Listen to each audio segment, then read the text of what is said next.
Zoom lady. Yeah. All right. So hello, everybody. We're going to start in just a second.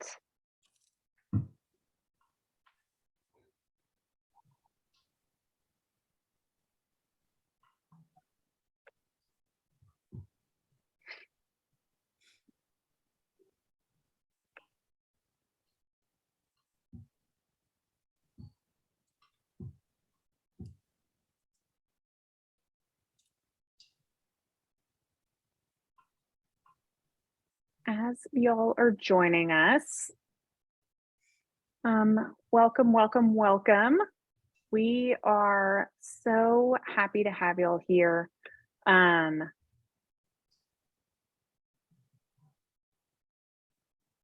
We are being joined today by the amazing Mikki Kendall, author of Hood Feminism, and the Afiya Center, one of our amazing partners here in North Texas. And we will do official introductions here in just a minute. We're going to let a couple more people join in.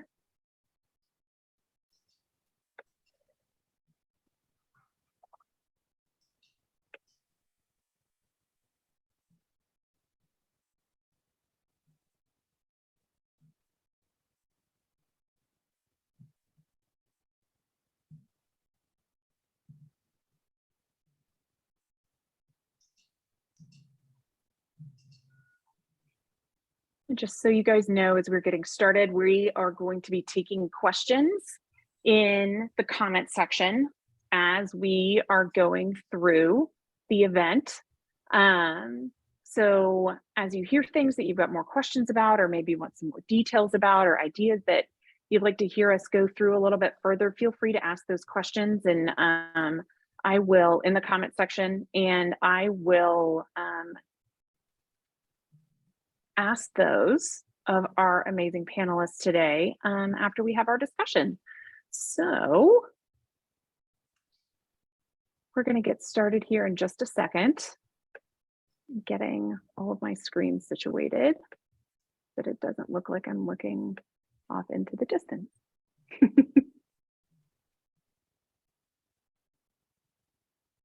All right, and just to make sure, can everybody hear us?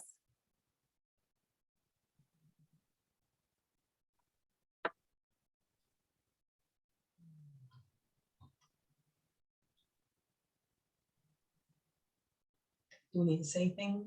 I can try it on the show too. Yeah, Mom says hi, Paige.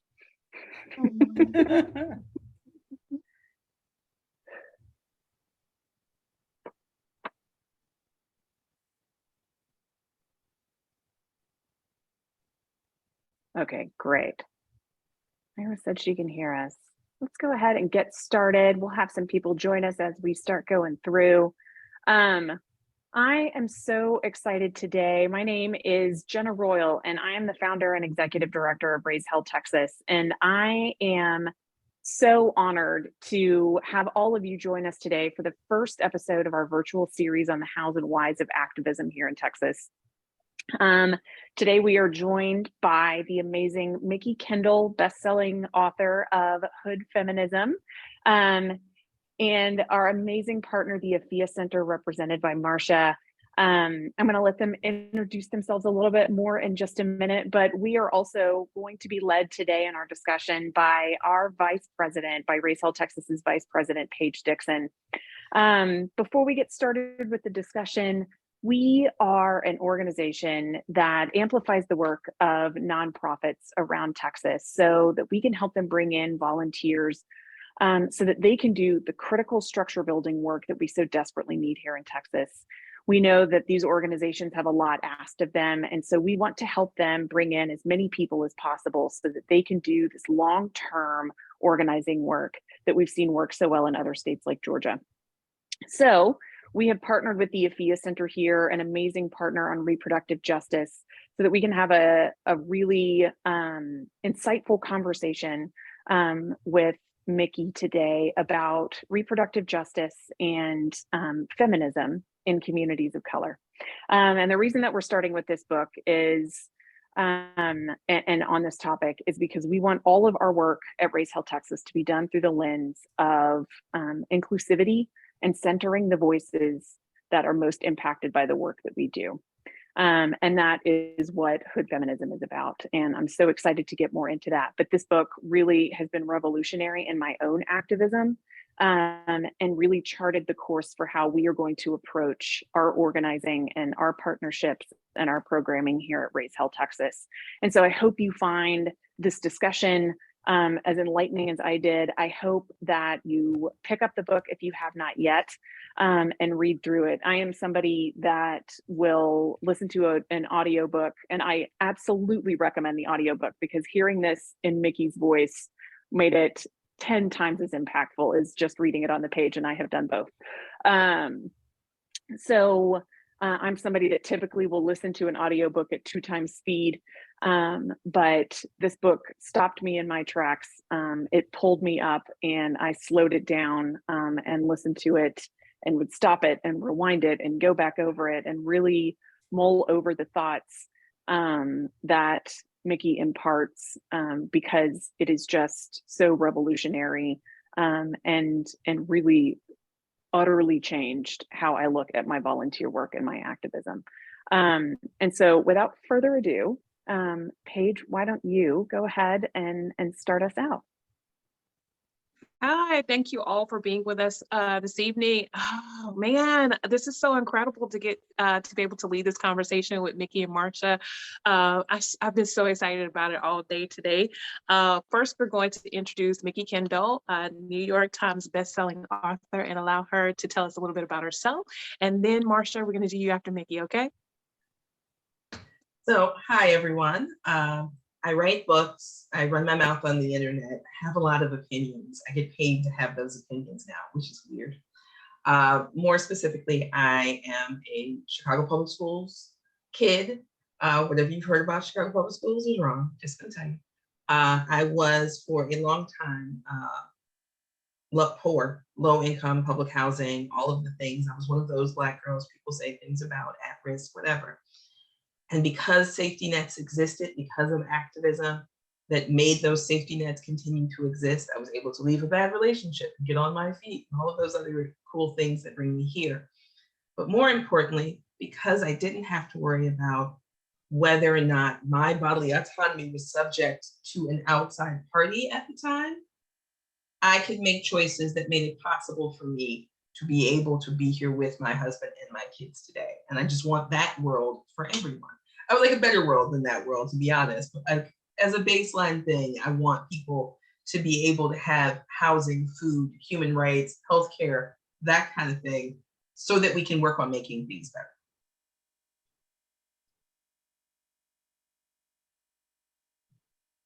Marsha, we over here with you. Tell us a little bit about yourself. Okay, so I'm super excited to be here. So I'm one of those fangirls, kind of like backdoor be fanning on folk. So like I read that book and I was like, oh my goodness, this is so, again, I had said earlier when Sarita had asked me, did I know you? And I was like, yeah, I was talking like you're my homie. Like, my homegirl, yeah, I know her. I was like, no, I read the book. I know her voice. But, and I'm a reader. So like I've always, that was my, like reading was almost my way out, you know, like I'm literally a hood girl. I tell people all the time, I'm a hood girl. That's who I am. I come from a little community, not very many people. Actually, I didn't find out till my parents died the significance of my community. They didn't talk about it. So the community I came from is one of the first freedmen towns in the United States, and so it's one of the oldest ones that's still existing. And they'll celebrate 150 years next week, Juneteenth. And so I want to make sure that I'm there just to honor my parents, you know. So I came from that kind of a little place.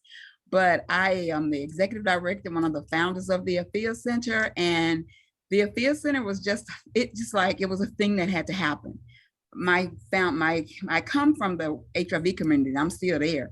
I'm old enough to remember the ugly days of HIV.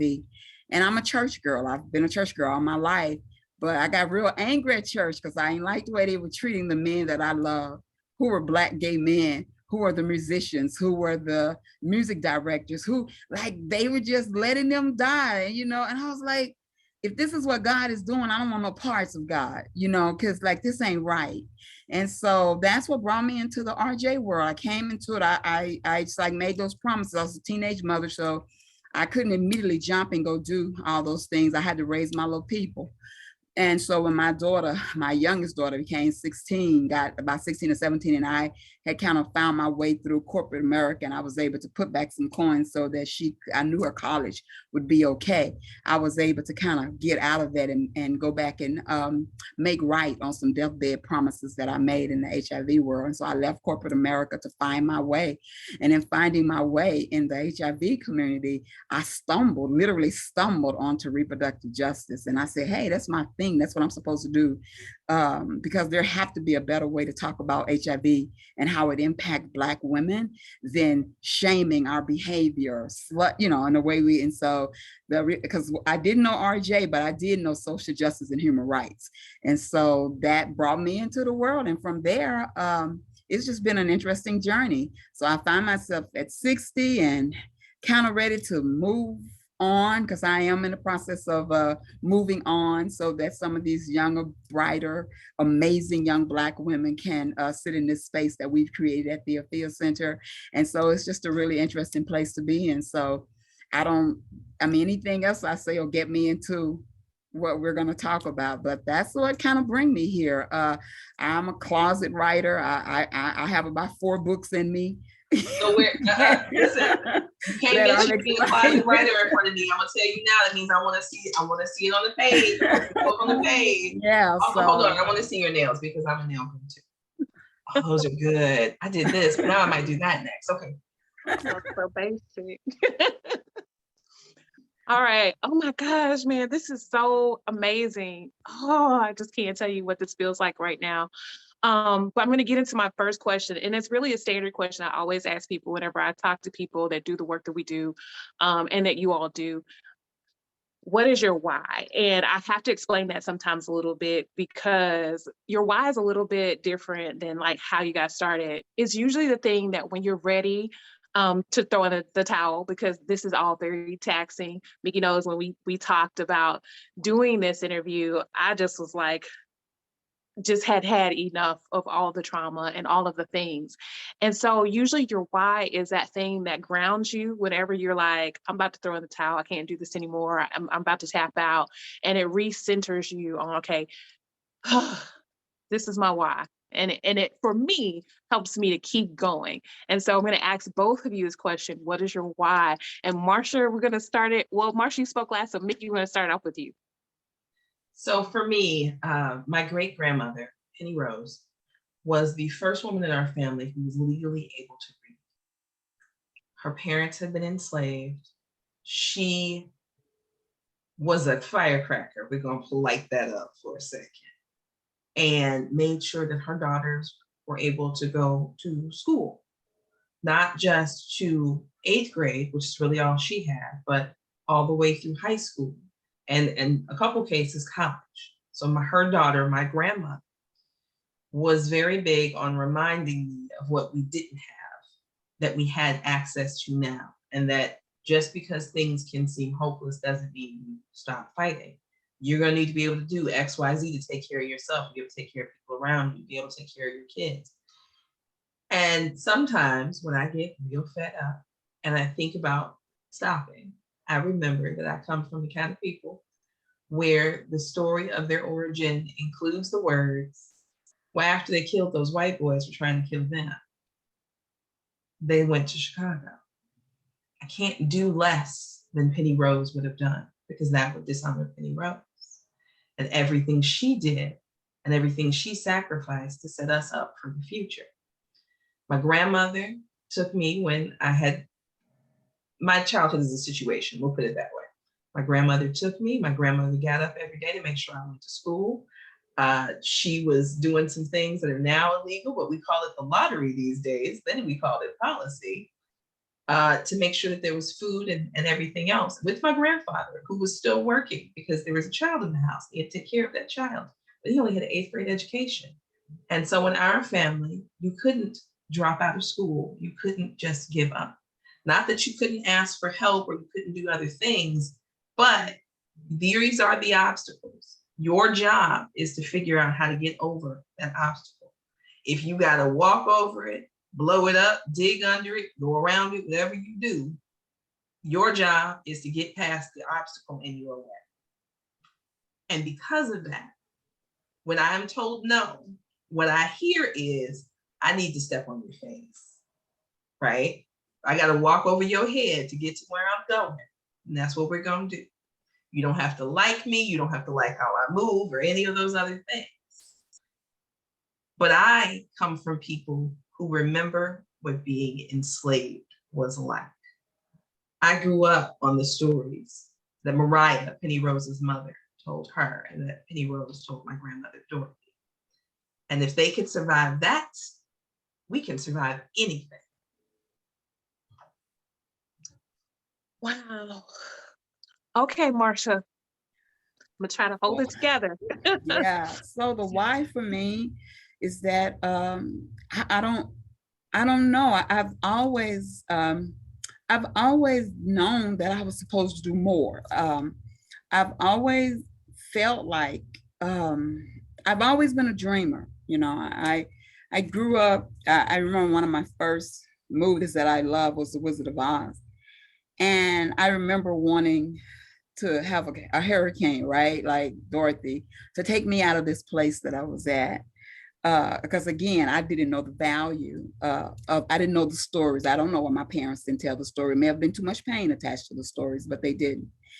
And so I just knew I wanted to do something else. I've always been a church girl. I remember being in church as a little girl and praying. I remember praying once saying, God, I want to be just like King David. Solomon. I want to be like Solomon. I know I can't be like Solomon because women can't be kings, but I want to be like really smart. I want to be smart, but I don't want to be smart to be smart, God. I want to be smart so I can help people. And I grow up, and I remember, again, a lot of my stories come from church. And I was my pastor's secretary for a long time. And one time he said to me, he said, you know what? I wish one day you would come in my office and talk about what people have done to you. He said, you do know 99% of the time when you're in here fussing at me, you're fussing at me because of what I have allowed other people to do to other people. He's like, are not some of those people doing something to you?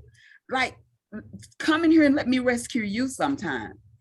And so that has just been my life. I have always felt like I put into this world to use the greatest gift that I have. And the greatest gift that I have is my mouth and my ability to articulate things and to be able to understand when people are hurting and to be able to speak for people who are hurting, who at that point in time in their life cannot speak for themselves. And so that is my why. Like, I believe that I am supposed to be here to absorb some of, not the pain, but absorb some of the harm that's happening to people so that I can then articulate in a way that we can move that harm. Like, that is just what I'm supposed to do. It started with HIV. I knew that folk living with HIV, it didn't have to be that way. Like, for me, it was, why is the shame attached to just being sick? That's all it is. Somebody got something in there sick. Why do they have to be ashamed? The same thing with that moved me. So my wife for abortion work. We were always a reproductive justice organization, but it wasn't until I saw the thing with Wendy Davis, and I saw all of those people talking about, I didn't see no Black women. And I heard all these people talking about Black women. And I was like, no, we can't do that. You can't be talking about Black women without Black women being there talking for ourselves. We don't need nobody talking for us. And so I made a promise. I was like, oh, you running all around the world doing all that, and Texas is burning up. And so I came back to be that voice because I was very clear. And people hadn't invited me to the table at that time because I didn't have no money. When you don't have no money, people don't see you. The work I was doing was just as valuable, if not more valuable, because I didn't have any money. But it wasn't until I said, you know what?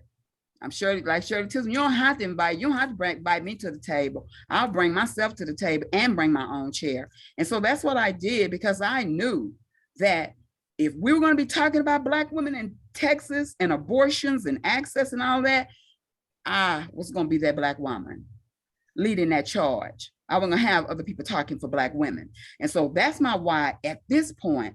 And so that's pretty much it, you know, being able to be there. I don't run from a fight. I run to one. I don't run from a storm. I run into it. And I will continue to do that. And even though it may seem like I don't have a dog in the fight, because we definitely know I'm 6, ain't no abortions happening here, ain't no need. But I do have a dog in this fight. And I do need to make sure that there is a space and a place where Black women can be and be in a safe way. And that's one of the things that we create, and that space we create at the Afiya Center. I think one of the things that's important to bring up is those of us who don't have to worry about it, we definitely have to be in the middle of the fight. Got to. Listen, I evicted the factory 15 years ago. I don't miss it, but you can't make me do nothing around a pregnancy. So I can stand in your face and tell you all day, all 30 days of the month, every month. Oh, yeah, and I think about that sometimes. I tell people, you know, I say I don't have an abortion story, but I do have one. I should have one. I was 15 years old, and I still have promise. And I wish my mother would have known. I know a lot of girls was getting abortions, right? I wish my mother would have known. I wish my mother would have. And I can say this to my children. I've heard me say it before. You know, I wish I would have had that boy again, or I wouldn't have had him. But you know, my life would have been different. It would have been different. And I'm sure, because I believe that the universe creates and decides what we're going to do and where we're going to be. I still would have been doing what I'm doing now. But I wish my mother would have known that she could have gotten her 15-year-old daughter an abortion rather than her 15-year-old daughter having a son at 16. You know, and this is the thing, because my abortion story is really after I have children. I had 2 kids, have been married, divorced, remarried, all of that. But I had a pregnancy that was not viable, right? This is the first thing the ER doc tells me. This pregnancy is not viable. I am 19 weeks and we are bleeding. We are not going to be able to retain this pregnancy. My abortion story ends up fraught because at first there was no one there who either was capable or willing to do it. I end up having emergency surgery in the middle of the night that saves my life. And that's not a question. The doctor that does the surgery encourages me to file a complaint about everybody I saw before a nurse called her, a Black nurse, called that doctor and said, "You are not armed. If you don't come, this girl is gonna die in here." I am saved by an abortion. I write about that and I have people immediately insisting I'm a liar. These things never happen, blah, blah, blah. At the same time my story is published, a man writes about the same thing happening to his wife. No one said a word to him. No one said a single negative word to him. And to such a degree that he ended up emailing me apologizing because he said, "I'm seeing the reactions and I don't understand. I don't have questions about what happened. It just happened to my wife. I know exactly what you went through. Half of these people arguing with you know exactly what you went through. Why are they saying these things?" And I said, basically, because we want to pretend that abortion isn't healthcare. Doesn't always happen in the way that happened to my situation, but I could not have another child. And in fact, after that, I had my hysterectomy because it was broken and we weren't going to be having any more children. So we don't know anyone else's medical situation, right? For all the people arguing and saying whatever to me, I had had time to come to terms with the fact that fertility, that door was closing. Your feelings about other people's fertility don't even matter. Your feelings about other people's decisions to transition, to do any of the things that fall under a reproductive justice window, don't even matter. But somehow we exist in a society that says that we are so pro-life, we will stop you from having an abortion. We are not pro-life enough to do anything about gun violence, though. Word. So like, one this thing, is really look, drop the mic moment. So my next question, I really wanted to direct this one towards Mikki and Marsha, by all means, chime in. So in 2016, I kind of woke up with you know, the rest of America, I guess. And I grabbed my kids and I started volunteering for a congressional campaign, and I was out knocking doors and talking to folks. And couple things I realized were a lot of times I would hit on doors of Black and brown people and they would be really discouraged because they felt like, and you talk about this in your book, like what motivates white people to get to the polls is not necessarily what's motivating us to get behind these candidates. But but they weren't seeing representation, and representation doesn't just mean a color in a room. It really means people bringing experiences to that table that come with, you cannot speak about being a Black woman, like Marsha said, or Black woman issues if you've never been me. And so not having that representation in spaces that matter, not having us in rooms where decisions are being made. And I was seeing that a lot of Black and brown people were discouraged as far as getting out and participating and voting. I was also seeing that a lot of spaces as far as politics and activism were void of us and not really speaking to our issues, or if they were speaking to our issues, like they would go into a room with Latino people and think because they hit immigration, they had hit all the issues that, concern Latino people. Or if I'm talking to a group of Black folks and I talked about violence, then I'm good. And that's if they would even talk about us. Because a lot of times it would be just taken for granted that they were going to get our vote. So talking to other women and Black folks and just trying to get them involved. A lot of times they're discouraged or disenfranchised or really don't see themselves in these movements that are happening. And my question to you is like, what would you say to Black women, Black men, people of color, people in the LGBTQIA community that really feel disenfranchised by a lot of these movements, don't see themselves in these movements or in these spaces? Or I'm going to tell you, one of my personal stories is I came into the space and got hurt, by people that I thought were woke, people that I thought were allies and partners. And so what would you say to get people to get out and get involved? What would be your advice? And to kind of like, when you do get that hurt, when you do feel disenfranchised, like what is your next move? What should you do? So a couple things. I treat activist spaces like an office in many ways. I don't put feelings in those spaces with people who the only thing we have in common is a cause. This is a holdover from being in the Army and childhood. But I think that level of emotional distance is necessary for this, because what is going to happen is even the people who look like you, who say the right words to get into office, they may betray you, okay? Now, this is also colored by the fact that I am old Chicago, born and raised, had a 312 area code. All of our governors for a while were going to jail. We were just dropping handcuffs off at the governor's mansion, like every administration, like it's your turn, let's go. Off you go. We might not be locking this one up. We're very confused. We don't know what to do. We sent 7 to jail. We were expecting it to be 8. We are as lost as you are. He's not an idiot. I'm confused. But then again, I've looked at governors in other states, and I think we would just do. But one of the things about this is that this is a marathon. It is not a sprint. For everything that we have seen progress in, I'm going to quote Anasa Crockett, who is so true on Twitter. In many ways, what is happening is we are living through Reconstruction all over again. We saw Black men get elected. We saw Black women in prominent positions. I would argue that this really starts pre-Barack Obama's candidacy and starts back actually during the last Bush, where because America never addresses race, America abjectly refuses to engage with its own history and its own current events around race and gender. You have a lot of people who feel threatened by being able to visibly see America not being a white country. America is not, for the record, a majority white country, and really arguably never actually has been, because if you look at how census data is kept, we are counting Middle Eastern and North African people as whites.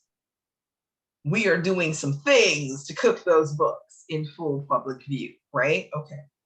So when you are getting frustrated, when you are getting fed up, first things first, it is okay to take a break. It is okay to fall back to recoup, because if you're not resting, this will burn you out very quickly. So there's that. B, don't be ashamed of asking politicians hard questions before you give them money, but also of keeping your foot on their necks if they get elected, right? It's very hard for politicians to ignore people who don't just vote, but who show up at the meetings and send emails and, postcards in particular stress politicians out. You send enough postcards, they do whatever you tell them to do because their offices are full of postcards.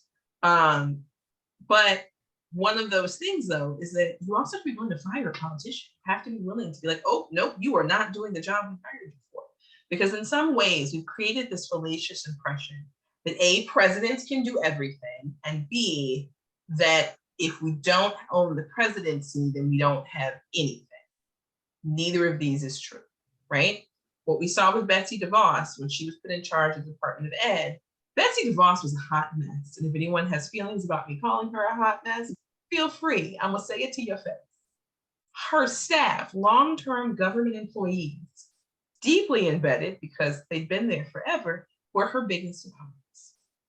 And without her staff on her team, Betsy DeVos couldn't do half of what she wanted to do, right? Which was good for America's children. Things could have been better, don't get me wrong.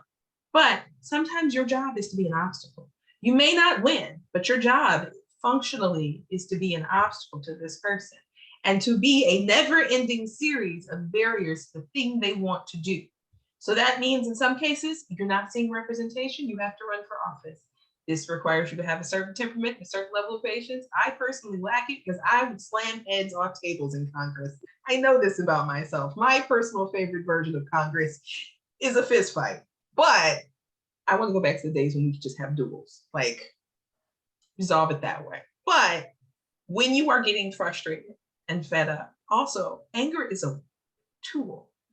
A politician has pissed you off, now is a wonderful time for text messaging campaigns, to get online, make videos about what this politician is failing to do, to talk to your neighbors about pushing this politician. Sometimes that anger, that hurt, that upset, instead of letting it go inward, direct it outward.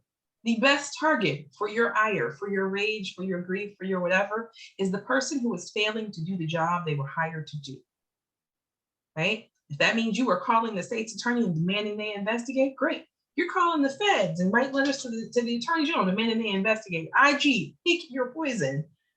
But if more of these governors, mayors, et cetera, were getting handcuffs, they would act better. Like, I'm just gonna say it to you bluntly. We sent 7 to jail, and you know what? We have a billionaire right now. He is a billionaire who was like, let me just decriminalize drugs and legalize abortion. Let me just act like I got some sense. He ain't perfect. We stay on his neck, but he's doing it because he knows our solution is we will vote you out or we will give you handcuffs. These are your options. Lord, those sound like really good options, especially here in Texas. If I could just, I volunteered to put the handcuffs on. I mean, literal criminals. But okay, Marsha, I wanted to, because I really, one of the things that really drew me to the Afiya Center was just the intersectionality, like the presence there for Black people, people of color, also being there supporting people in the LGBTQIA communities, because a lot of what I found in this work is elitism, turfism, also whenever we're having the conversation surrounding reproductive rights, we default to cis white women. And so your organization, like you spoke on, was actually founded to help with the HIV pandemic. And you really, when I spoke to you, you were like, anything that really affects Black people, bodies, that's what we're fighting for. So can you speak to us a little bit about the importance of like this work being inclusive and really looking like all bodies? And when we talk about reproductive justice, we don't just default to cis white women as the front men for this fight. Yeah, so because I'm a Black woman, a Black person, it's just really it's just really easy for me to see Black. One of the things that I do appreciate growing up in that little town I grew up in, Joppy, that I only knew Black folk growing up, right? I didn't know any white people. So it was really easy for me to be comfortable with me. But for us at the Afiya Center, like I just see people, I struggle with labels and I struggle with all that. I just literally see people. And that's the way we wanted to be at the Afiya Center. I was always like, you know, how do I make sure that when we're doing this work, because all folk who are having abortions are not necessarily going to show up as women. All folk who are having babies are not necessarily going to show up as what we typically see, you know, want to call women. Like there are going to be some folk who are going to be having babies. There are going to be some folk who are going to need abortion. There are some folk living with HIV. There are some folk who need to make sure that their needs are being met, that they're being seen, that they're a part of. And so the only way that you make that happen is that you create that space where you are. You know, and so at the Afiya Center, we had a thing a couple of days ago. One of my board members, I have a new staff person, and they identify as they and them. And so my board member continued to say she or whatever, you know, and so one of the staff came and they was like, you know, Miss Marcia, I don't think the board member meant any harm. The board member didn't mean any harm. And so I was like, you know what, I'm going to go take care of this right now. And so when I went in there, it wasn't fussing or anything. I was like, this is what we do. They've already said that their pronouns are she or they, and because she was calling her she. They've already said that their pronouns are they and them. That is the way that we're going to address it. The easiest way for you to do it is to say it. It's just real simple. It's a real simple thing. And so my staff person, my team person, said, thank you so much, you know, Miss Marcia or whatever. And so I said to my team member, we're going to get this right. But here's the thing, we're going to get it right, but you're not going to be the science project that we use to get it right. So you're not going to sit here while we try to learn how to say she or thee, she or her, they or them, him or he. No, we're going to get it right. You're not going to sit here and be abused in that way while we figure out what we're going to do. So I'm the same way with everything else. When I'm engaged with folk, when I'm engaged with other women, if they're women of trans experience, then that's who we're engaged with. And it's not going to be any other kind of way. And so when I say to folk, do you see yourself in this work? And if they say they do not see themselves in this work, I then say, what needs to happen in order for you to be in this work? So we bring that everywhere we go. We did some t-shirts a couple of years ago, and it had a female reproductive system on it. I had a young person to call me and say I was offended by that t-shirt. I didn't try to but this is our t-shirt. I said, what was it about the t-shirt that you were offended by? She said, because it had a female reproductive system on it. And so I asked her, because we were on the phone, I said, so are you male, female? She said, I'm male, but we weren't even really using pronouns then. So, and she told me that she identified as she, but she did not see herself on that t-shirt. And it was very offensive and it was triggering for her and all that. And so what I said was, okay, this is what we'll do. You show me how to make the t-shirt that is inclusive of all of us. And we'll make that t-shirt. She wasn't able to do that. I didn't make her to do it because of then. She's already said that this was triggering. So why am I going to make her do something that she couldn't do? We took t-shirt down. We don't wear it anymore. Like we just don't wear it. The t-shirt is not up there anymore. So we figured out how to do a word cloud. Like the t-shirt I have now is a word cloud. And so this could be anybody, right? I don't have to have a reproductive system sitting on there for you to know who we're talking about. So that's kind of what we do there. I won't say it's my history of starting with HIV. I mean, my friends were gay. I didn't even know that was a thing. Like, I didn't know my nephew being gay was a thing. I didn't even know that was a thing. I didn't even know it was a thing in church until HIV came along. Then all of a sudden my church is talking about people gonna die and they need to die. And I was like, what y'all talking about? People need to die. So I think for me, it's just, I've just always been this odd, sometimes I still see myself as that odd little girl. I just have always seen people. I have a cousin that I grew up with who people would say she was differently able. It never even dawned on me that she didn't talk like me. I didn't know she didn't talk like me until I was a grown woman and I heard somebody making fun of her. Because we grew up together, we were kids, like me and Carmen, we grew up together. To me, she sounded the way I sound because I only saw her as that little girl that we were friends, we were cousins. And so that's the way I see people.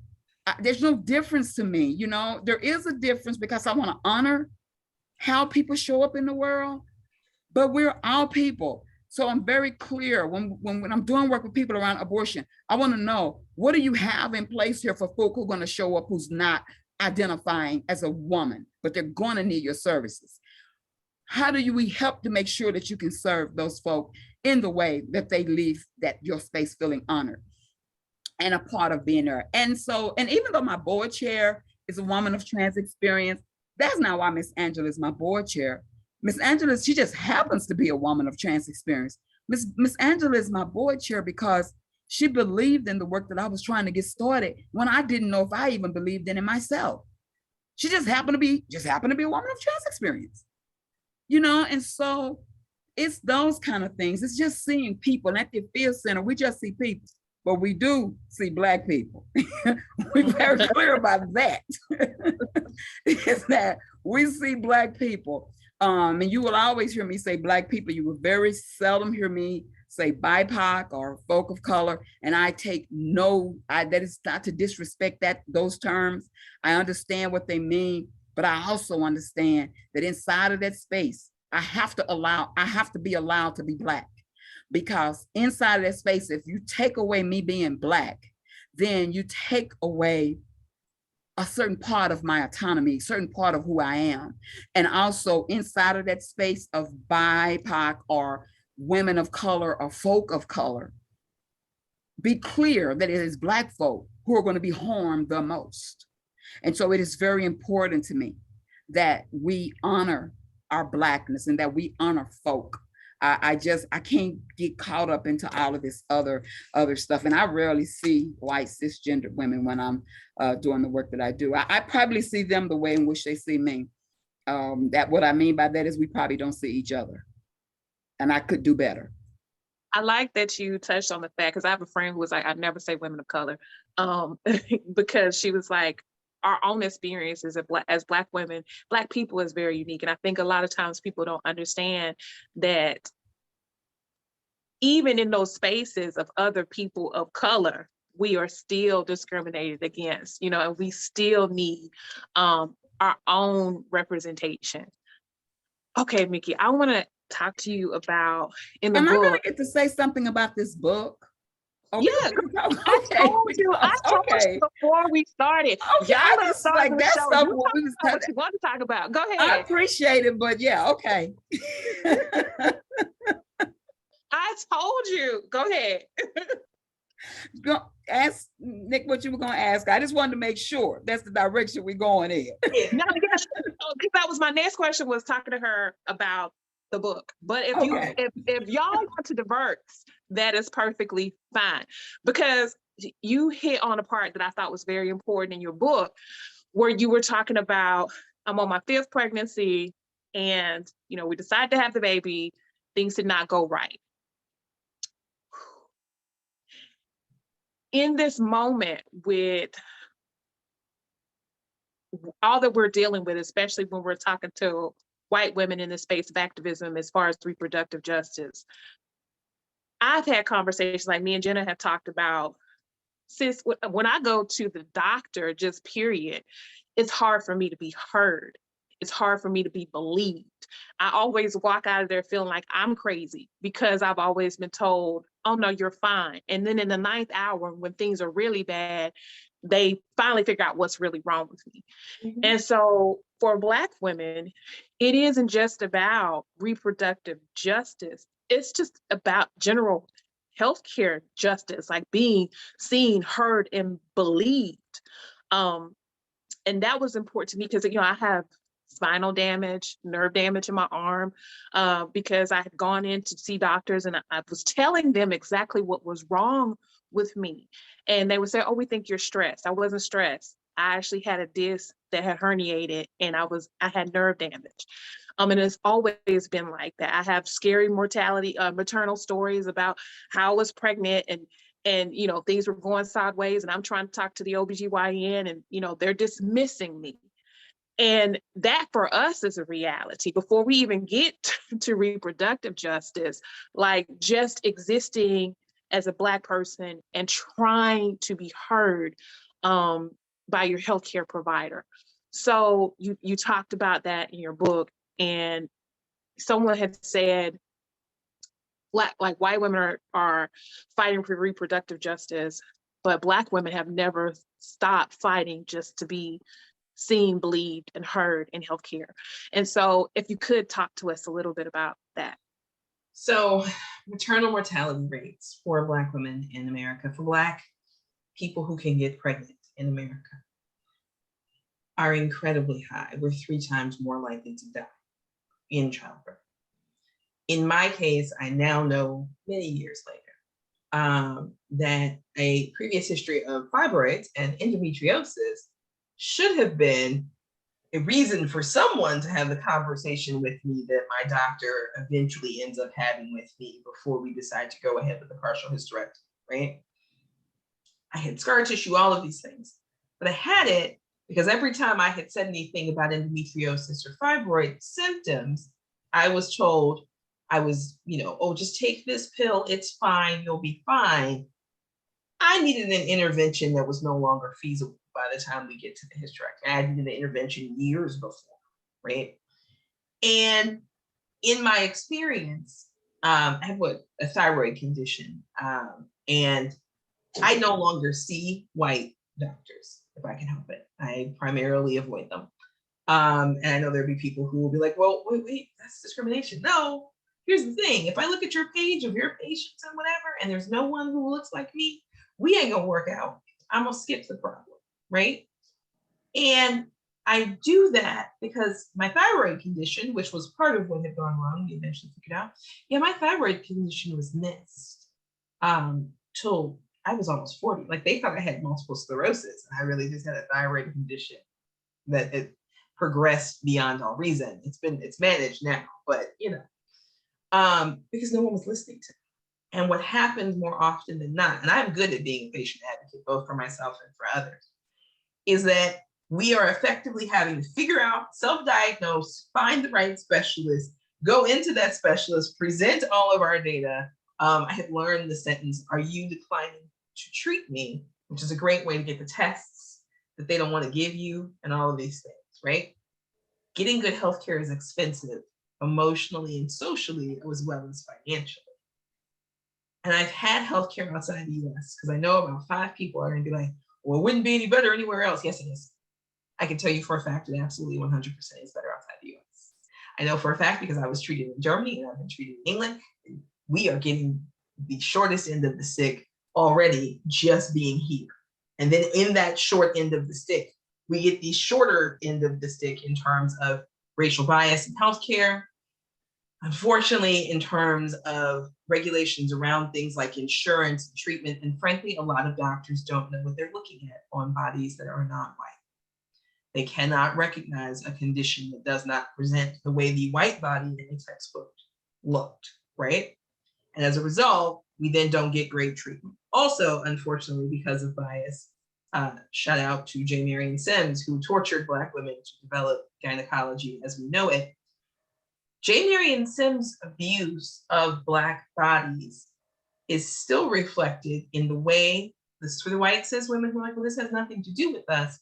If you've gone to get an IUD and they told you it would be a little pinch, it wasn't going to hurt. Yeah, thank J. Marion Sims for that, because he didn't believe that Black women experience pain. He also didn't believe other women could experience pain.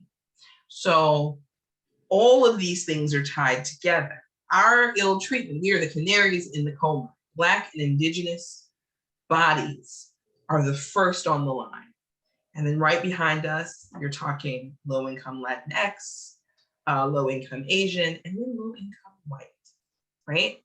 Because what we're gonna see here isn't just the return of abortion being illegal. We're gonna see eugenics, which is already creeping into the conversation and never really leaves the conversation in America. I'm already seeing calls for what is effectively a genocide of trans-presenting people. From experts, and I'm using that term so loosely, who are, oh, well, no one should have these things done to them. No one should ever be able to access what they want to do to their body, unless apparently it is things like Viagra and breast enlargement. And when we are having those conversations, sometimes you have to know that you are talking to an idiot. You are no longer engaged in a conversation between equals.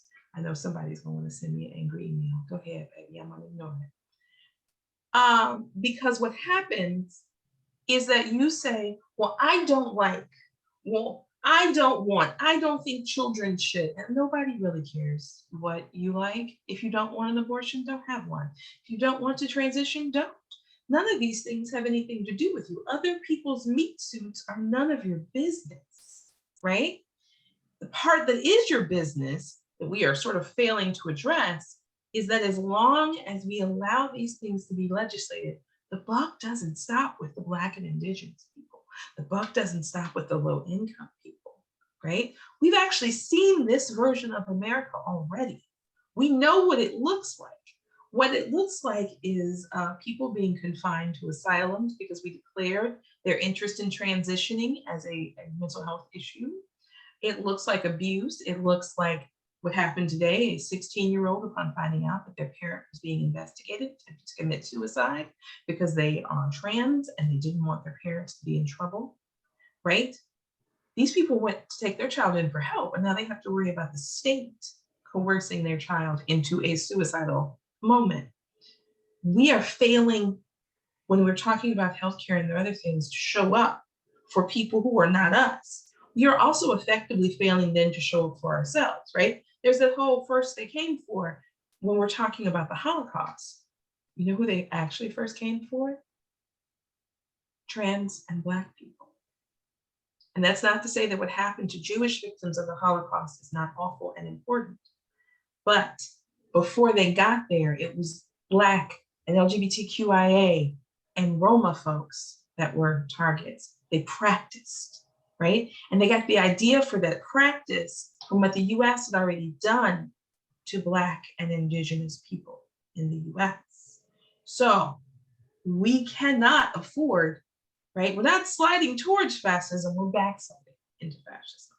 We cannot afford to ignore what is happening to anyone in healthcare, because the rights that we think are sacrosanct, that are protected, I know everyone thinks Roe will be where it stops, but Roe covers your right to privacy, which means that then all those laws protecting your medical records from your employer, from future employers, from all of these places, those laws go too. So you should be concerned that the maternal mortality rate goes up. That again, I'm not gonna let go of this when they keep telling you they're pro-life, but they will let people die in childbirth. They will let children die from gun violence. They will let people go hungry. They will let people go unhoused, but they're gonna tell you they're pro-life to take away your right to safety, to choose, to survival. You cannot believe you are arguing with a person who cares about humans. You have to know that what you are in is a fight for your life and for the lives of your children, as well as for the lives of those around you. Because the people who are saying these things don't have a stopping point. I don't care what they tell you they're going to do. They don't have a stopping point. They have access to the same data I'm quoting here. They know about maternal mortality. They know about bias and racism, all of those things. Their solution has been to call it critical race theory and demand it not be taught, right? If we ignore it long enough, it won't matter, which really translates to, if we ignore it long enough, they'll all be dead. All right, that's powerful. Yeah. Jenna, I'm gonna go to, am I good, Jenna? Am I good?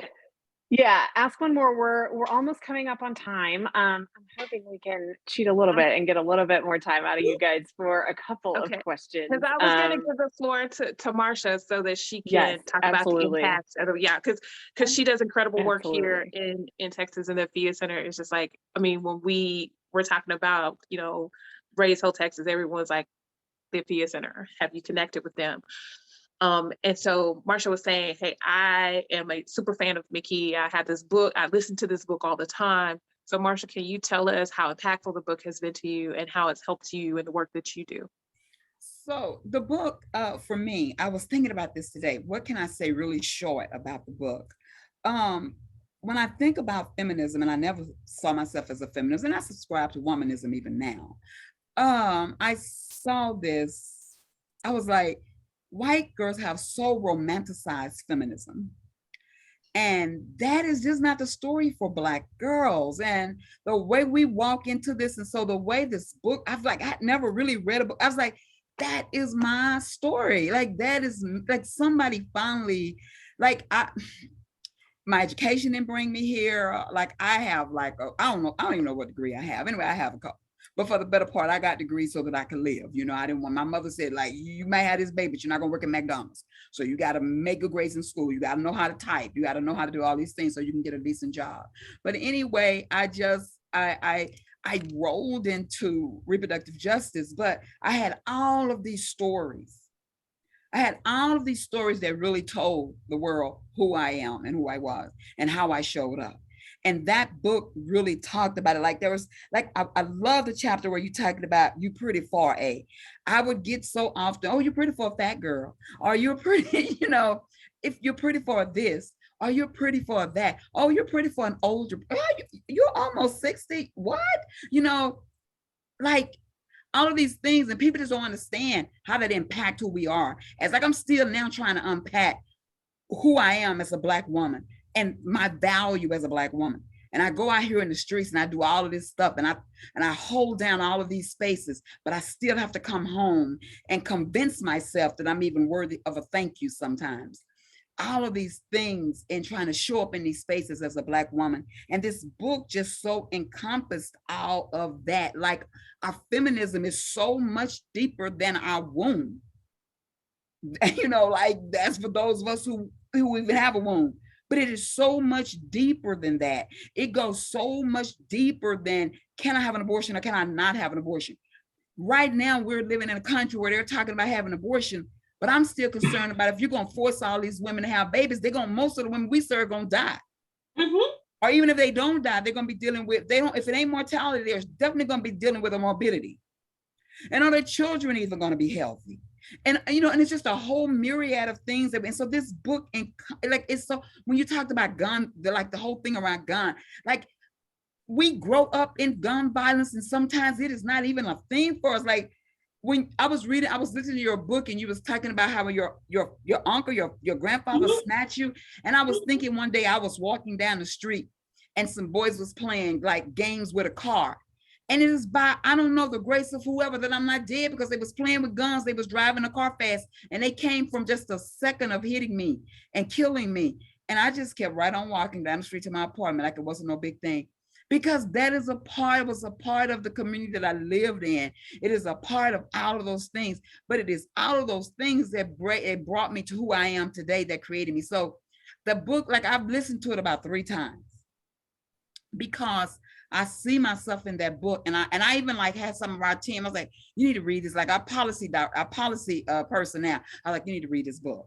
You know, like y'all need, this is like, it's a part of our reading. So when we run up on books like this, I buy 2 or 3 copies so that they can be inside of the Afiya Center, because it's important, because our work, who we are as Black women and how we show up is so much greater than this one thing. Because at the end of the day, it is all of these other things we have to deal with. Folk are okay with us dying. People are okay with us being hungry, like you said. People are okay with the thing that happened in the school a couple of days ago. I try not to get myself caught up into all of those things. And it is, Dr. Joy Creer says it so well all the time. She says all the time, it is not because of our Blackness. It is how they treat our Blackness. And that is the thing with us. I don't have the privilege of romanticizing feminism the way so many white girls have done it for all these years. I don't have that privilege. I have to look at this book that you wrote, Hood Feminism, because that is who we are. That is our story. That is how broad it is. Sometimes by the time we get back around to abortion, or even if I am pregnant, I'm probably 8 months. Shit, because so much stuff that happened. I didn't even know it. I can tell y'all right now, even after Senate Bill 8, the majority of women that we serve are all Black women. And the majority of them, even after Senate Bill 8, are showing up at our doorstep, 12, 14, 16-week gestation. We don't even have the luxury of getting them there before 6 weeks. Most of them ain't pregnant. I was gonna say, this is the thing. I have never, now, I've been pregnant 5 times. I had 2 miscarriages that just were very early. One case, the miscarriage, is how I found out I was pregnant, because I was a grand total of 7 weeks, right? So when you are saying in these conversations, oh, well, you need to do this, you need to do that, that's what it says. I wrote the book. Feminism has to show up for some other stuff besides lipstick and jobs. because the right even to pursue that, lean in kind of feminism, I want to be a CEO, that is at risk. I am seeing pundits, granted people I would punch in the throat, but I am seeing them say things about how women didn't need to vote. If women didn't go to work, inflation wouldn't be so bad. Like, they are already extrapolating a fantasy world where we could roll back the clock to before women could vote, or we could roll back the clock to before women could own property and have bank accounts and credit cards and all of these things, right? They didn't read, and I hate this book, but they didn't read Handmaid's Tale and take it as a warning. They read it as a primer on the future they wanted. That was their takeaway, right? And A, we're not in Handmaid's Tale, we're in Parable of the Sower, and if you haven't read Octavia Butler, you should. And B, you should be appalled and horrified, because the payoff in all of this is not some mythical, misogynistic fantasy world. If you roll that clock back far enough, you get back to why Chicago the musical exists. Yeah, you start killing people because you can't get out any other way, right? I don't even know where they think these babies are going to go that they want to make people have, because they're not adopting brown babies, they're not adopting Black babies. They only want healthy white babies. So they're not even going to adopt the white babies they want to force people to have. They're not going to feed them. They don't want to educate them, and they don't want to protect them from violence, right? So there's all of that in that nutshell. And then you realize that reproductive freedom is also how people then end up being able to leave domestic violence, being able to leave abusive homes as teens, all of this, right? I have known, and I've told this story on Twitter, when I first left my ex-husband, I'd gone to a domestic violence shelter, but I didn't need to leave my apartment. I just had put him out of the apartment. But I had been going back and forth to the shelter because that's where my lawyer was and some other things. And there was a girl there who was getting an abortion, and she didn't have anybody to go with her. So I went with her.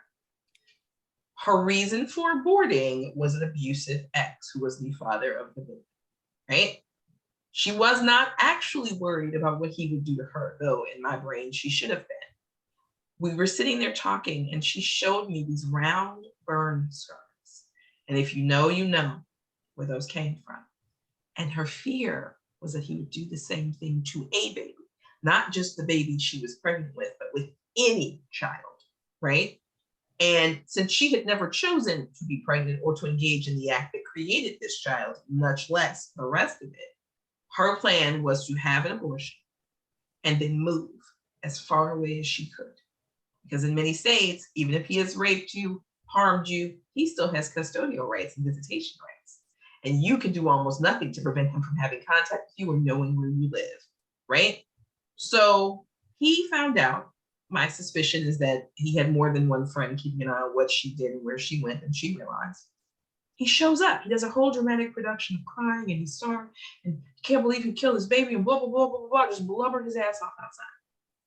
And all I could think, because I stayed with her through the whole thing, we left together, all of that, but all I could think was, as he's yammering away about what he loves and what he wants and whatever, is that these scars are different ages.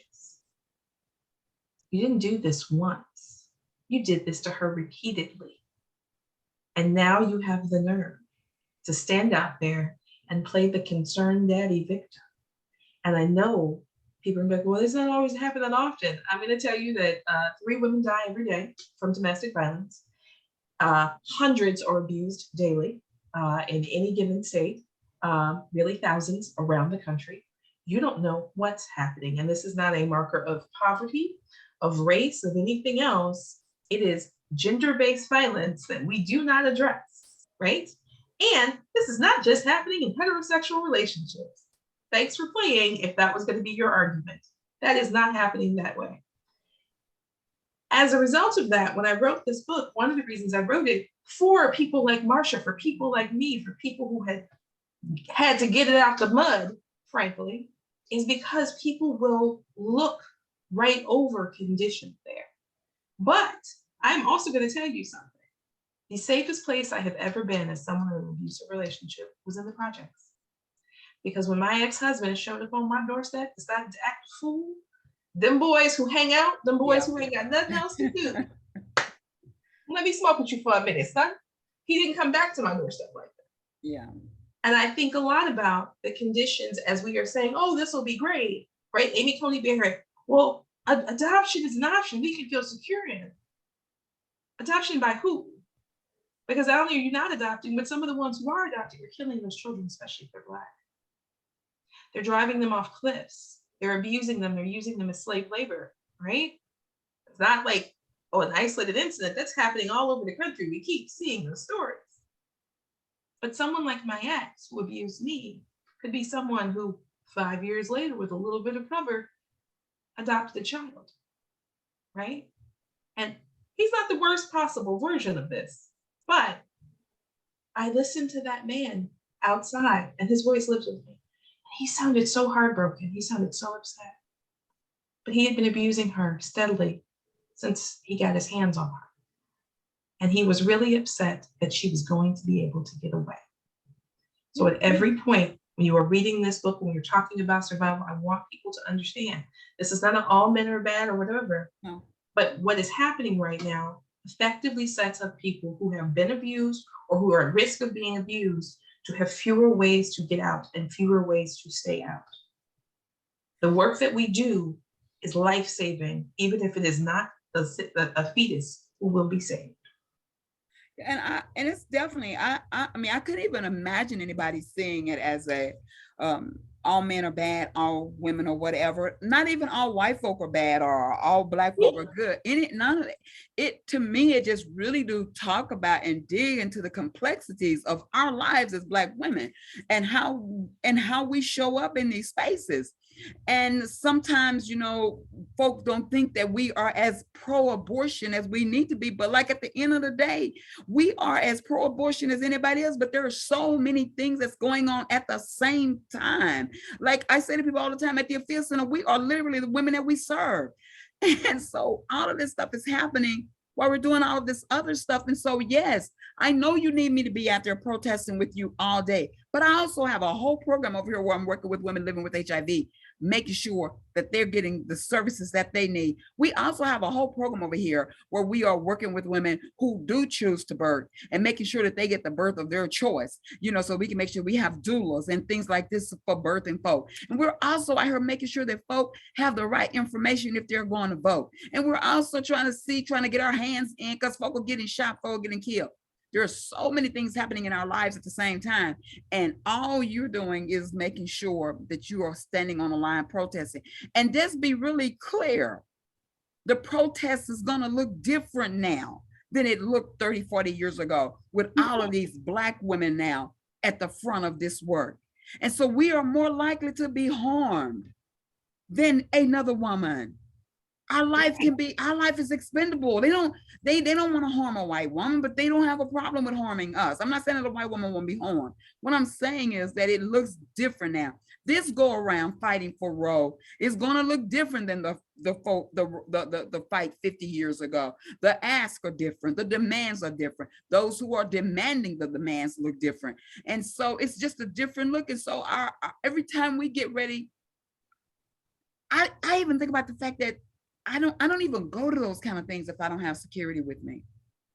Because I don't feel safe all the time standing on those podiums. I'm gonna be honest with you. I'm gonna be honest because I'm a girl who I get some very special mail. I get some very special comments. Okay. And if you go to my TikTok, you can see me reminding people that I also benefit from the Second Amendment. And I do that reminder periodically, not just because it's like, oh, I love guns. It's because when you remind people you can fight back, what they hear is, oh, I don't want to fight her.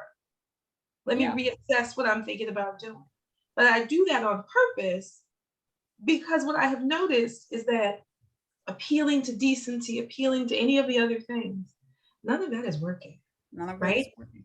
You are in a fight for your life. You are in a fight for everyone's lives, right? We haven't even gotten into the fact that Texas wants to do away with the Indian Child Welfare Act so that they can go back to taking kids from indigenous homes, right? We haven't gotten into why those children at the border their records were lost, but those children have disappeared into Christian adoption systems where their names are changed and all of these other things, right? We are literally seeing a reconstruction of all the worst parts of America, right? Never going to tell you it wasn't always America, because it was. But we fought this battle, and now we have to fight it again, because we can never take our hand off the wheel. And I think is when you touched on the protests looking different, especially in Black women, Black bodies, trying to figure out how can we protest and also stay safe. A few weeks ago, I was supposed to go to a protest down in Houston, and my partner was like pump your brakes, because you about to run down there, and things are hot right now, and you're not thinking about your safety, but I'm thinking about your safety. And they asked me, why don't you sit this one out? And I had to really think about that. Like, this person is right, because at the end of the day, I told you I'm a single mom with 2 boys, so I have to make sure that I'm here for them. And so also making a point to women, Black bodies, be careful. Yes. Because like you said, people's care about killing us. People will drive from states over to get to kill us, and then we've seen that. and we live in a state where Lieutenant Governor will say things like justice was served once they get off. So, but we went over time, Jenna. I'm gonna hand it over to Jenna so she can wrap us up. This has really blessed me. I know I was supposed to come and just facilitate, but I just feel like I've just really been sitting at the feet of giants and really just soaking it all up. And I thank you for that. Thank you for that opportunity. So Jen, I'm going to give it over to you. And thank you guys for joining us. Thank y'all so much for giving us your experience and your education and your wisdom. Thank you for that. Thank you. Yeah, y'all, this was fantastic. I've got one question, because we went over time, but I'm all about it. It was such an amazing conversation. This was everything I hoped it would be, and you guys are just phenomenal. We have a question for you, Marsha, and then I've got a question for you, Mikki. Michelle has asked, what are some of the ways that your organization is addressing what is currently happening around abortion access in Texas? So of course we have a couple of campaigns out. So we have a couple of billboards out, right? So we want people to know that right now abortions are still legal. So that's the thing. I think we have a billboard that says cis and fam, because again, we need inclusive language. So right now, we don't know about tomorrow, but right now abortions are still legal. And so we really want for people to know that. We also have a campaign that's called All Hands on Deck, that allows people to get involved with the work that we're doing at the Afiya Center, whatever that can look like phone banking, calling people, talking about it in your state where you live, in the city of Dallas. So literally all hands on deck. However you can come on board and help us to get this word out that abortions are still legal. We have our work that we do with folk who do choose to birth, and that's not Young Black Women for Choice, that's Southern Roots Doula. And so that is an option also. So we're doing that. And this month, we're going to be having a testing event, an HIV testing. HIV is still a heart of the work that we do at the Afiya Center. We're never going to leave it. Not as long as I'm the ED, we're not. And so we're going to be doing testing for the National HIV Testing Day, June 27th. So not only do we test people, we also get information from folk. We give folk information, and we feed people whether they get a test or not, they still can eat while we're out there. So that's some of the work. And so we will be there talking about what's happening with the decision, the Mississippi decision, and how that decision can overturn Roe, and what can potentially happen with Roe being overturned. So providing information is the main thing that we do, and also making sure that folk can get the reproductive health make the reproductive health choices that they need. So whatever that means for them, for us, we make sure that they get to do that. Amazing, Marsha, and we are so honored to be able to partner with you guys to help populate that work with the amazing and energetic volunteers, because just like Paige said, when we started talking about working with reproductive rights and reproductive justice organizations, every single person said, you have to contact the Afiya Center. Some of our partners said they wouldn't even be involved if we did not get you guys in.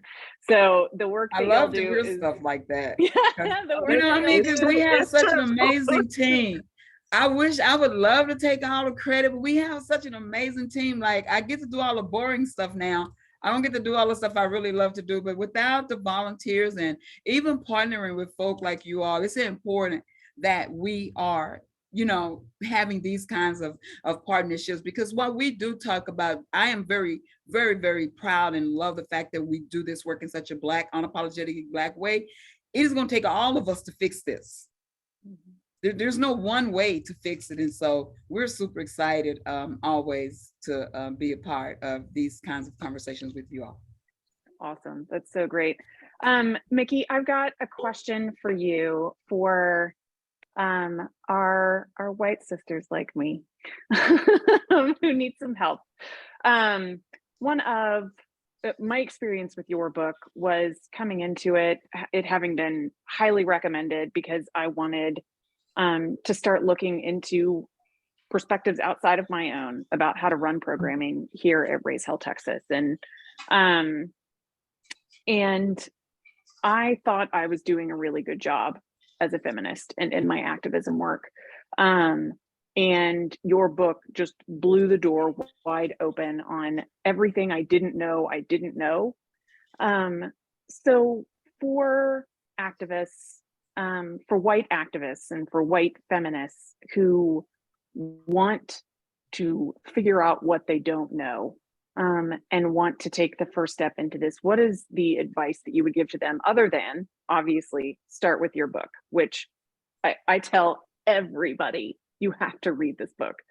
So other than that, what are some words of wisdom and some advice that you could give white activists like myself who want to be better allies and who want to be better supports for the Black community? So, a couple things. A, volunteering in a way where you're listening and not trying to be a leader is always helpful. Listening is always helpful, and I mean with your full listening ears on. Don't just listen to cherry pick. Listen to everything coming out of someone like Marsha's mouth in the Afiya Center. You can pick your organization, whether it's anti-violence, reproductive rights, otherwise. That part of it is your business. I tend to tell people to go where the leaders of color are, because they have been doing this work the longest in general. And often, many of the ideas that a new activist will have, they will either have tried or not have had the resources to enact. And the thing is, this is part two of the listening, is that privilege that you're walking around with. Sometimes it can be a shield. Sometimes it can be a scalpel, right? So what you can do after the listening and asking what they would like you to do to help is do that thing. That thing might be, as we've seen people do, standing in the front line on a protest, because police are more likely to avoid violence if the faces in the front line are white, right? But it can also be the connections you don't know matter, getting that voice of an organization into a room with politicians, into a room with people with money. It can be really, I'm going to be honest here because this happened with me, having something as simple happen as saying, this is not right. Now I'm going to help you fix it. Here's who we call to fix it. Here's what we can do that I have access to that you may not know about, may not have access to, all of those things. I'm not going to tell you all of this is going to be emotionally the most rewarding or the easiest. I'm just going to tell you that if you want to help and you want to be an ally, and more importantly, an accomplice to marginalized groups, don't assume they haven't tried. Don't assume they wouldn't do it. Assume that they don't have the same level of access that your skin color and your socioeconomic status gives you, and offer people a conduit to those spaces, to that power, right? Because when you do that, things change. Here's a little secret about hood feminism. I did not think I could get this book published. I was, in fact, relatively convinced that it was not going to happen. a white friend and her husband, who are best-selling authors. Well, he's a bestseller and she's midlist, but they were the ones who said, oh, you just need to find the right agent. I know nothing about finding the right agent. I know nothing about nothing, because publishing tells you absolutely nothing about breaking it. Took their advice. That led not just to the book being published, but instead of me getting paid in trident layers, I got paid in real cash. Because that advice of finding the right agent to package it, to pitch it, to do all of these steps, if you ask them, they'll say they didn't do much. And it's technically true, they were the conduit. But if you ask me, I'm going to say they did a lot, because I didn't know any of those things, right? And many times when we're talking about activism and other things, it's not that people wouldn't speak to power, but how do you get power to listen to you? If you look like this and not like this, right? That paler skin does a lot of lifting when it comes to politics. And not just with police, I mean specifically in political realms, right? We always talk about the Black vote and how Black women are voting. Black women vote the same way, basically, 90+%. But white women voters are why you have Greg Abbott. White women voters are how you got Trump and Kavanaugh, and in many ways, how we got here, right? So that's the other thing. It's not just going and talking to people of color, to Black and Indigenous people. I need you to turn around and talk to Aunt Susan and her church group and her sewing circle and her whatever, because she's not harmless. Her racism isn't harmless. Her friends are not harmless. They are voting in mass, lockstep, really, above a certain age range. I looked at Texas's breakdowns, and I'm horrified for you.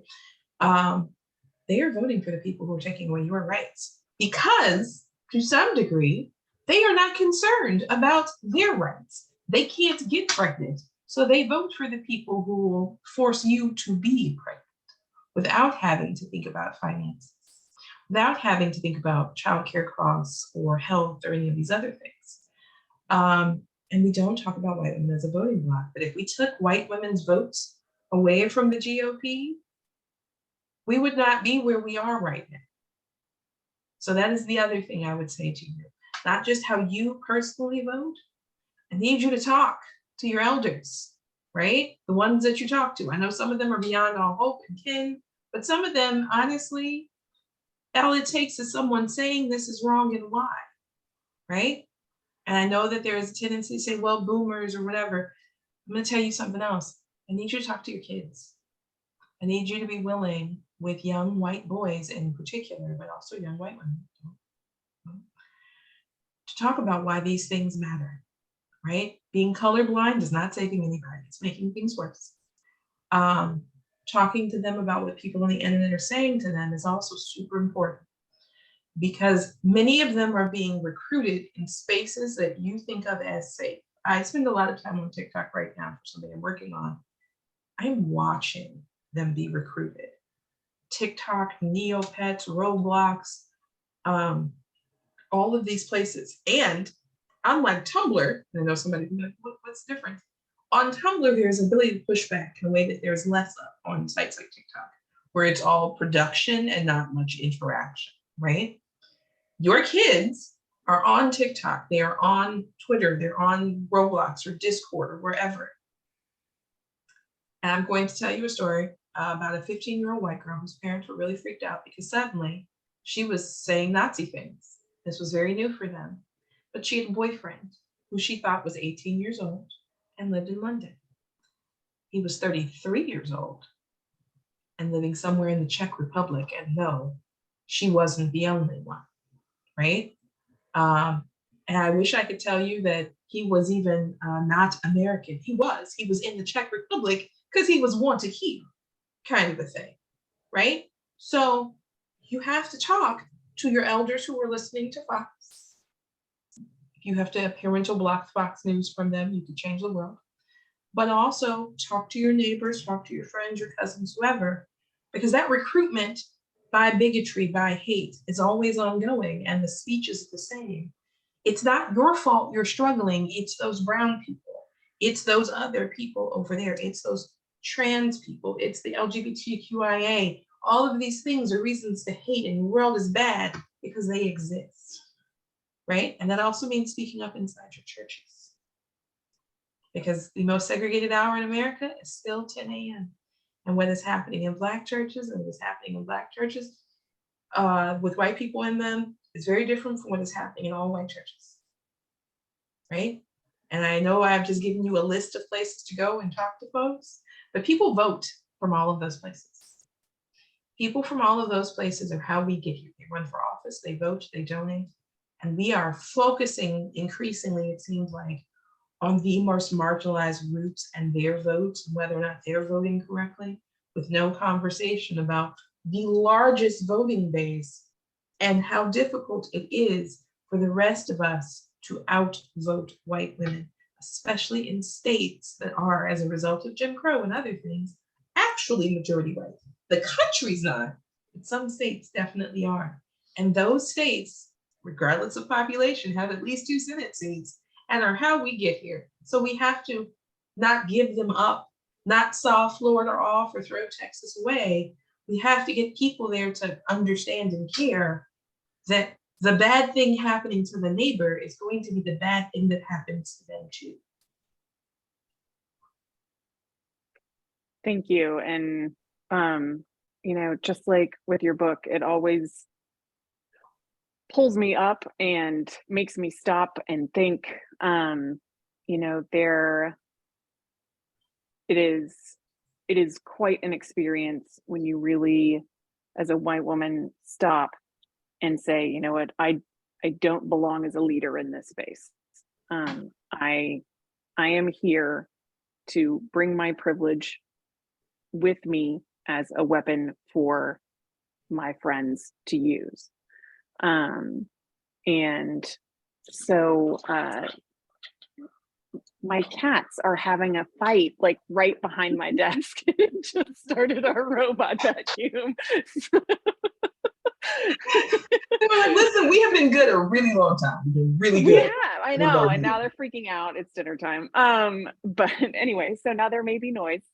But I am so grateful for you, Mikki, and your words and your bravery in speaking about it in very plain and blunt terms, the way that it needs to be talked about, and calling us out and making sure that we are doing what we need to be doing, where we need to be doing it, how we need to be doing it. It was life-changing for me.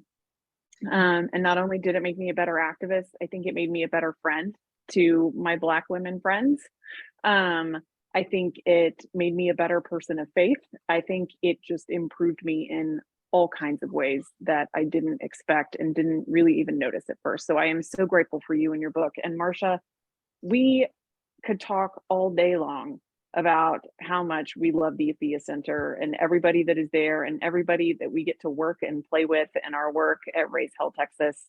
And I cannot wait for all of the amazing plans that we are making to help you guys and promote you guys and watch you flourish and bloom, and save lives and serve the amazing communities that you serve. So we are so blessed to be your partners and are so grateful that you took the time today to be here.